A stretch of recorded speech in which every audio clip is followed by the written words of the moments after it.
السلام علیکم ورحمۃ اللہ وبرکاتہ۔ ہادی اعظم محمد صلی اللہ علیہ وسلم ہجرت کے بعد سعد بن ربیع کہاں ہیں؟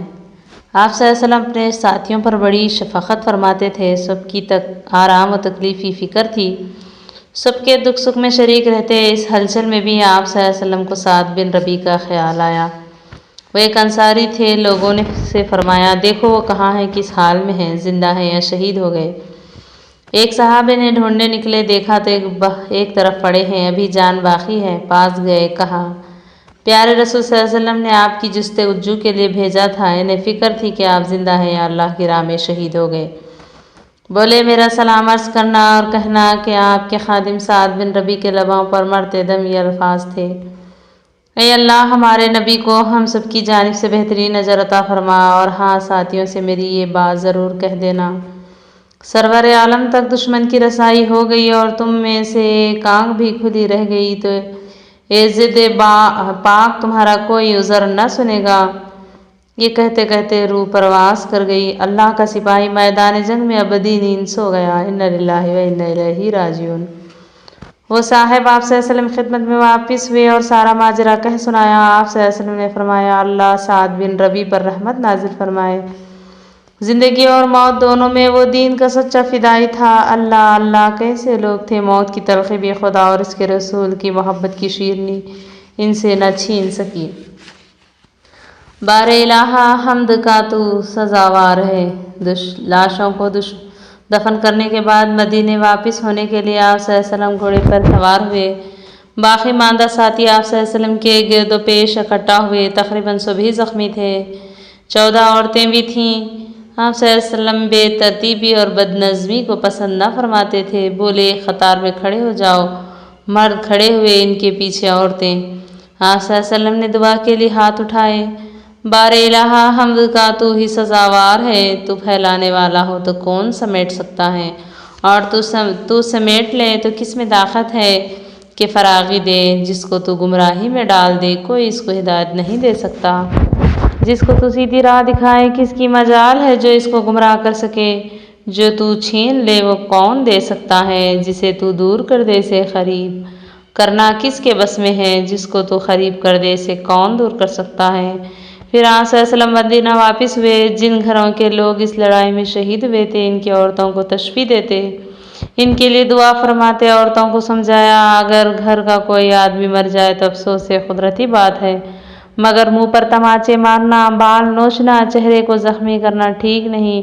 نیک اور بھلی عورتیں تھیں۔ پھر آپ صلی اللہ علیہ وسلم کا فرمانا، غم و رنج سے بدحال تھیں مگر مان گئیں۔ انہوں نے یہ سب کچھ نہ کیا۔ یہ لڑائی احد کی شوال 3 ہجری میں ہوئی۔ 70 مسلمان شہید ہوئے اور 23 مشرک مارے گئے۔ آزمائش میں ایک سبق۔ ابو سفیان احد کی لڑائی میں کافروں کے سردار تھے۔ ان کے پاس بہت زیادہ فوج تھی، پھر بھی بہت تھوڑے سے مسلمانوں کے مقابلے میں اس بھاری فوج کے پیر اکھڑ گئے تھے، اور آپ صلی اللہ علیہ وسلم کے حکم پر تیر انداز جمے رہتے تو فتح یقینی تھی۔ شکست بے شک ہوئی، لیکن اس آزمائش نے آگے کے لیے مسلمان کو ہوشیار کر دیا۔ وہ سیکھ گئے، اللہ اور اس کے رسول کے حکم کے خلاف کام کرنے کا انجام خراب ہوتا ہے۔ کافر بھی اس فتح کو ایک اتفاقی بات سمجھتے تھے۔ بدر کا بدلہ مل گیا، اس سے خوش ضرور تھے، لیکن اپنی طاقت پر ان کو اب وہ اعتماد نہ تھا جو اس رات تھا جب لڑائی سے پہلے بدر کے میدان میں وہ جشن منا رہے تھے۔ یہی وجہ تھی کہ جیت جانے کے بعد بھی ان کی ہمت نہ ہوئی کہ مدینے پر حملہ کرتے یا مسلمانوں کے باقی ماندہ فوج کو بالکل ختم کر دینے کی سوچتے۔ خدا پر یقین اور حیرت انگیز تنظیم نے کافروں کے حوصلے پست کر دیے تھے۔ اللہ مجھے تم سے بچا سکتا ہے۔ 4 ہجری میں کوئی 500 مسلمانوں کے ساتھ آپ صلی اللہ علیہ وسلم مدینے سے روانہ ہوئے۔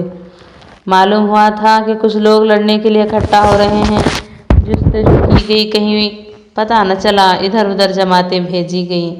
انہوں نے واپس آ کر خبر دی، غالباً اطلاع صحیح نہ تھی، یہاں آس پاس تو کوئی نہیں، کچھ دور اور چلے تو تھوڑی سے لوگ ملے مگر لڑائی کی نوبت نہ آئی۔ دونوں گروہ آمنے سامنے کھڑے رہے۔ اسی موقع پر پہلی بار خوف کی نماز پڑھی گئی۔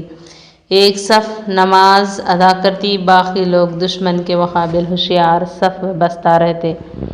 واپس ہوئے تو راہ میں ایک مقام پر جہاں ببول کی ایک قسم کے کانٹے دار درخت تھے، سایہ بھی تھا، لوگ ٹھہر گئے۔ دوپہر کا وقت تھا، خیال ہوا کمر سیدھی کر لیں تو آگے بڑھیں۔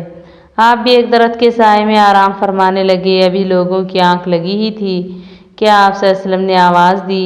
آواز کان میں پڑی نہ تھی کہ لوگ جاگ اٹھے، اس درخت کی طرف جھپٹے جس کے سائے میں آپ استراحت فرما رہے تھے۔ کیا دیکھتے ہیں کہ اجنبی شخص آپ کے پاس بیٹھا ہوا ہے اور آپ اس کو دیکھ کر مسکرا رہے ہیں۔ آپ نے فرمایا، دیکھو اس شخص کا نام داشور ہے۔ میں سو رہا تھا، میری تلوار سرہانے درخت سے لٹک رہی تھی، یہ شخص آیا، اس نے تلوار چپکے سے اتار لی، اتنے میں میری آنکھ کھل گئی۔ یہ مسکرا کر کہنے لگا، بتاؤ اب کون تم کو مجھ سے بچا سکتا ہے؟ میں نے جواب دیا، اللہ۔ تم سب جانتے ہو اس سے سچا جواب ہو بھی کیا ہو سکتا تھا؟ اس کے ہاتھ سے تلوار گر پڑی۔ اب تو تم دیکھ ہی رہے ہو، یہ میرے سامنے بیٹھا ہے۔ آپ نے داشور کو اور کچھ نہ کہا، بات ختم کر دی۔ کہتے بھی کیا، اس پر ویسے ہی سکتے کا عالم طاری تھا۔ حضور کے اس برتاؤ سے داشور اتنا متاثر ہوا کہ فوراً مسلمان ہو گیا۔